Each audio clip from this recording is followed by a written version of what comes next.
존경하는 국회의장님, 그리고 선배 동료 의원 여러분, 한덕수 총리님을 비롯한 국무위원 여러분, 기획재정위원회 간사 박수영 의원입니다. 최근 국내 정치 상황으로 우리 경제의 불확실성이 확대되고 있습니다. 증시가 변동되고 원화 가치가 떨어지고 있습니다. 아직까지 수출이 버티고 있기는 하지만 보호무역주의를 앞세운 트럼프 2기 행정부 출범으로 인해서 글로벌 패권 경쟁에서 낙오되는 것 아니냐는 우려도 나오고 있습니다. 탄핵 정국 속에 반도체 특별법과 인공지능 기본법 등 우리 경제의 근간이 될 산업을 육성하는 법안들이 멈춰섰고 연말 특수를 기다리던 소상공인, 자영업자는 넋을 잃었습니다. 우리 경제에 대한 불안감이 더 확산되지 않고 기업이 안정적으로 투자와 경영 그리고 일자리 창출에 매진할 수 있도록 과감하고 신속한 대응책 마련이 필요한 때입니다. 경제부총리님 나와 주십시오.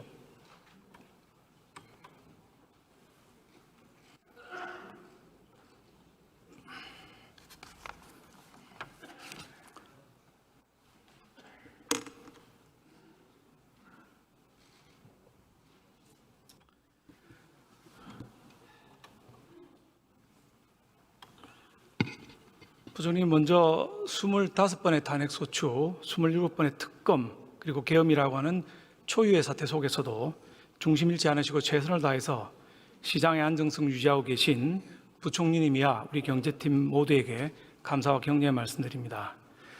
부총리님, 비상계엄 발령 이후에 많은 국민들께서 우리 경제 회복 탄력성이라는 게 과연 있느냐 이렇게 걱정이 많아지고 있는 것 같습니다. 늘 그래왔듯이 위기에는 우리 경제 전문가들이 거시경제 지표를 살펴왔던 것 같습니다. 신속하게 저하고 같이 우리 경제 지표를 한번 짚어봤으면 좋겠습니다. 우선 국가 신용 등급입니다. 우리나라 같은 소규모 개방 경제에서는 대외 신용도 이게 맨날 문제가 되고 있는데 비상계엄 사태 이후에 글로벌 신용 평가사들의 평가는 어떻게 되고 있습니까? 네, 현재까지는 저희 경제 시스템에 대해서 신뢰를 보내주고 있습니다. 그래서 어제 그 세 군데 신용평가사랑 긴급 화상 회의를 각각 다 가졌습니다.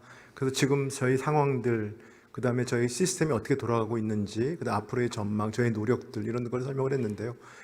그분들은 한국 경제에 대해서 신뢰는 그대로 유지하는데 이런 불확실한 상황들에서 잘 관리해달라는 그런 부탁이 계셨습니다.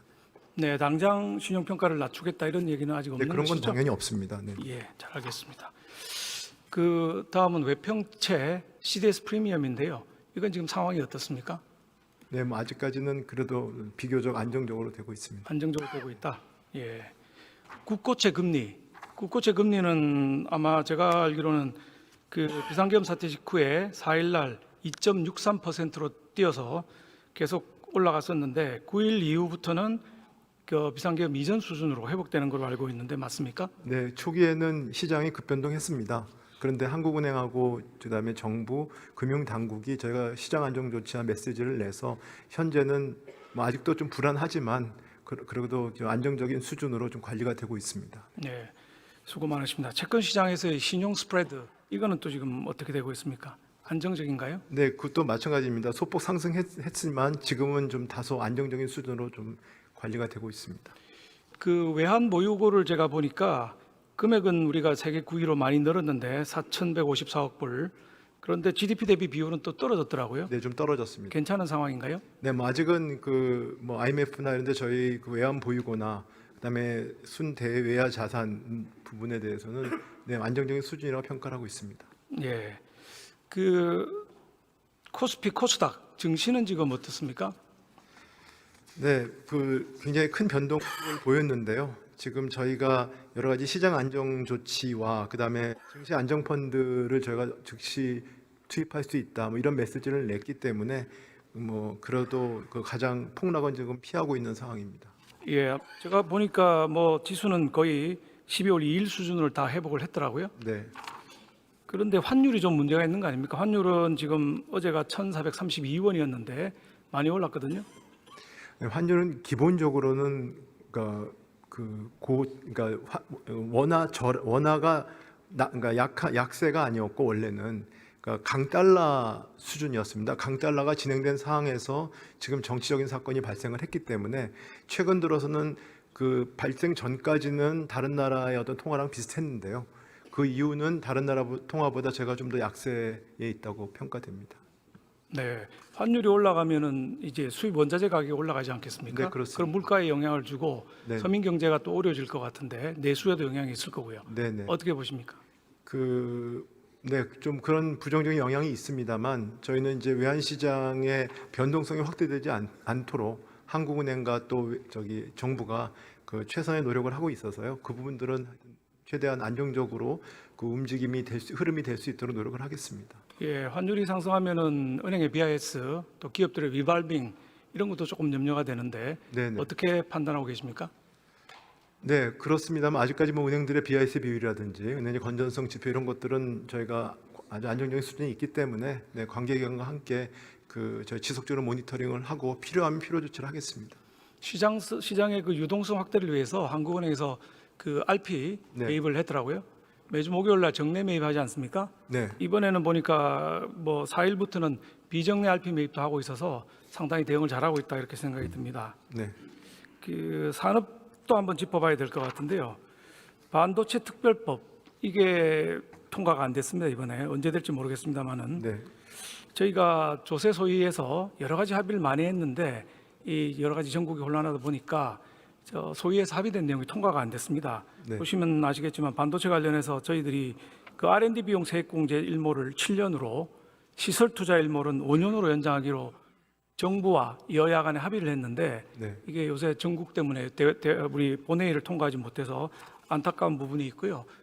표에서 보시는 것처럼 반도체 시설 투자의 세액 공제율을 5%포인트 올렸고 또 R&D 시설 투자 세액 공제액은 1%밖에 안 됐는데 이걸 20%까지 인상하기로 기재부와 여야가 합의를 했는데 역시 본회의 통과는 좀 못하고 있는 상황입니다.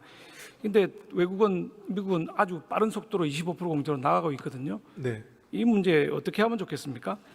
뭐 저희가 시급한 과제라고 생각합니다. 다시 한번 그 국회에서 논의해 주시면 정부도 적극적으로 참여하겠습니다. 예, 감사합니다. 다음은 산업부 장관님 좀 나와 주십시오.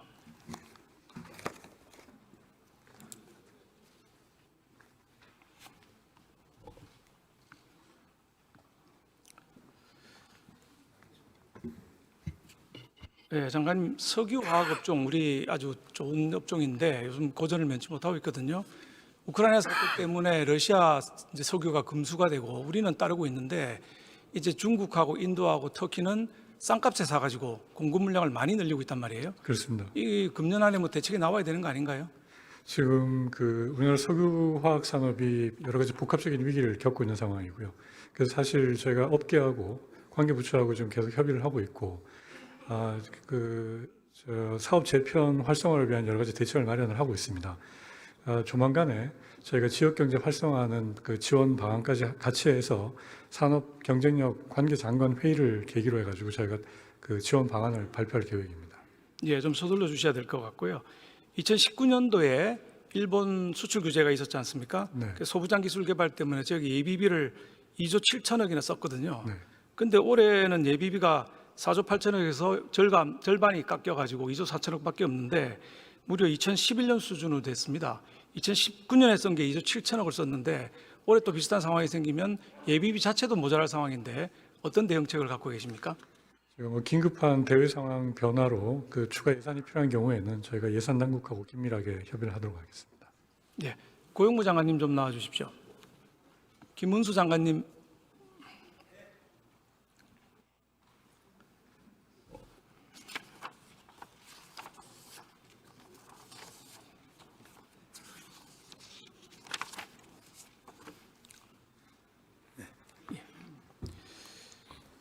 장관님, 제가 그 슬라이드를 준비했는데 우리 국내 반도체 기업에 계시다가 외국 기업으로 이주하신 분들이 소감을 적은 것들입니다. 너무 많아서 제가 몇 가지만 읽어보겠습니다.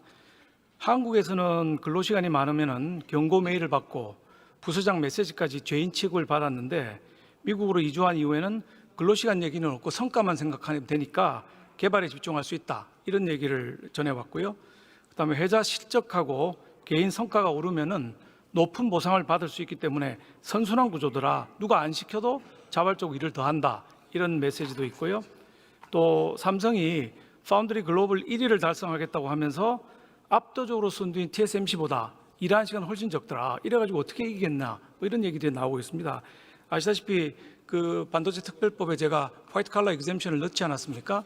근데 무작정 해주자는 건 아니었거든요. 장관님께서 일정한 제한을 몇 가지 두셨다고 하는데 어떤 거 두셨는지 말씀 좀 해주시죠. 예, 법안상으로 일정 소득의 고소득자에 한해서 또 R&D 인력을 대상으로 해서 당사자 간에 서면 합의가 있는 경우에 한시적으로 10년 이내 기간 동안만 유효한 법으로서 또 이 연장 근로가 될 경우에는 건강보호 조치를 취할 회사 측의 의무를 이렇게 보완을 해서 시행할 수 있다고 생각하고, 이 부분은 법이 될 경우에는 저희 부서에서는 시행령을 보다 더 꼼꼼하게 설계하고 노사 간의 양측의 의견을 더 수렴해서 진행하도록 하겠습니다. 법률이 국회에서 이번에 통과가 안 됐습니다.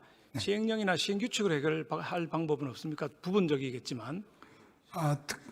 특별 연장 근로 제도가 지금 있습니다만은 그 부분은 이제 여러 가지 절차가 복잡하고 이래서 반도체가 요청하는 한마디로 속도전이겠습니다. 이 속도전에서 그게 제한이 없는 나라에 비해서 상대적으로 우리나라가 속도에서 좀 불리한 그런 문제점이 있습니다.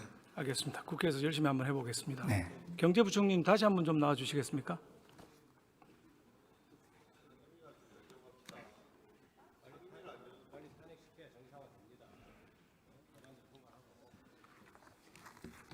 부총님 저 슬라이드 한번 봐주시겠습니까? 1%에게 세금을 99%의 복지를 몇 년 전에 이제 촛불 시위 때 등장한 구호인데 어떻게 생각하십니까? 저 문구만 봐서는 제가 판단하기 좀 어렵습니다. 예. 그 다음 슬라이드 한번 봐주시죠. 세 번의 해외 이주에 관한 것인데 가운데 있는 B 그래프가 우리나라의 소득 분포 곡선이라고 보면 지금 경제 정책을 펼 때에 B2가 고소득층이고 B1이 저소득층인데 고소득층에게 택싱을 세금을 매겨서 저소득층을 도와주게 되면 아주 바람직한 모양으로 가게 되면 C와 같은 그래프로 이동하게 될 겁니다. 중위소득이 올라가고 소득 격차가 줄어들게 되니까요. 그런데 이제 뭐 노벨 경제학상을 받은 경제학자들 얘기가 이게 어느 정도 임계치를 넘게 되면은 C로 이행하는 것이 아니라 오히려 A로 이동할 것이다. 즉 B2라고 하는 고소득층이 해외로 이주하기 때문에 기업을 이전한다든지 이주해버려서 전체적인 중위소득 자체가 작아지고 그래서 B1에 속하던 저소득층은 A1으로 더 전락할 수도 있다. 이런 지금 얘기들이 있습니다.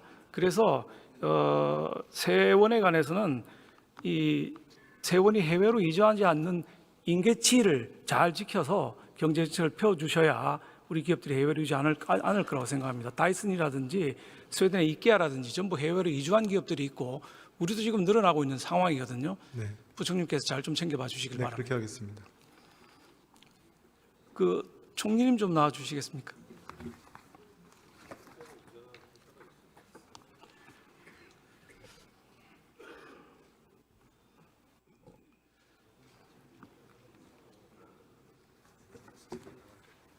총님, 트럼프 2기에 미국이 보호무역주의, 자국 중심주의로 가고 있지 않습니까?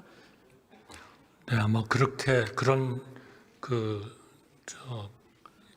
이 경향이 굉장히 강해질 것으로 전문가들은 그래서 우리도 치밀한 대응이 필요해 보이는데 지금 뭐 개업이다, 탄핵이다 이런 사태 때문에 제대로 대응을 못 하고 있는 거 아닌가 하는 염려가 있습니다. 총리님 어떻게 보고 계십니까? 그 부분에 대해서도 저희가 한 7개 분야를 집중적으로 우리 경제부총리 관계 장관들이 그걸 맡아서 아주 심각하게 대응을 하고 있습니다. 그중에 통상 쪽도 분명히 중요한 하나의 그 분야가 돼 있고 최대한 그 영향이 우리 국가 경제, 국민 경제에 적게 미치도록 노력하겠습니다. 2기 대응 TF 이런 건 있습니까, 정부에? 예, 있습니다.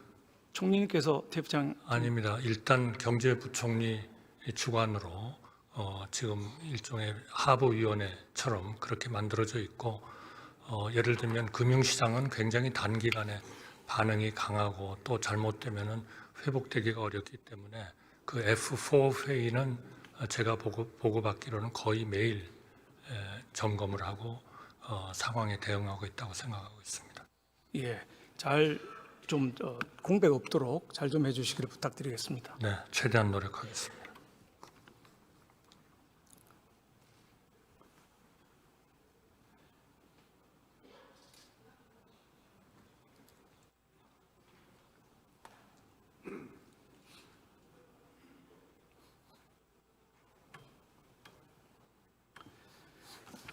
지난 12월 3일 비상계엄 발령으로 인한 국정 공백으로 국민들의 우려가 큽니다.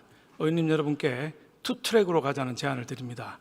첫째, 비상계엄과 탄핵에 관해서는 검찰, 경찰, 공수처, 특검 등과 법원, 헌재 등 사법부에서 엄정한 팩트체크와 치열한 법리 논쟁으로 마무리되어야 할 것입니다. 그것이 법치국가입니다. 둘째, 경제는 정치와 분리해서 여야 정치권과 정부가 합심해서 상황을 안정적으로 관리하는 모습을 보여줘야 된다고 생각합니다. 그래야만 해외 투자자들을 포함한 경제 주체들에게 우리 경제가 정상적으로 작동하고 있다는 시그널을 보여줄 수 있기 때문입니다. 총리님과 내각은 이 점을 명심하시고 우리 경제가 흔들리지 않도록 본신의 노력을 해주시기 바랍니다. 우리 정치권도 정치와 경제를 분리해서 대한민국 경제가 회복될 수 있다는 것을 전 세계에 보여주는 노력을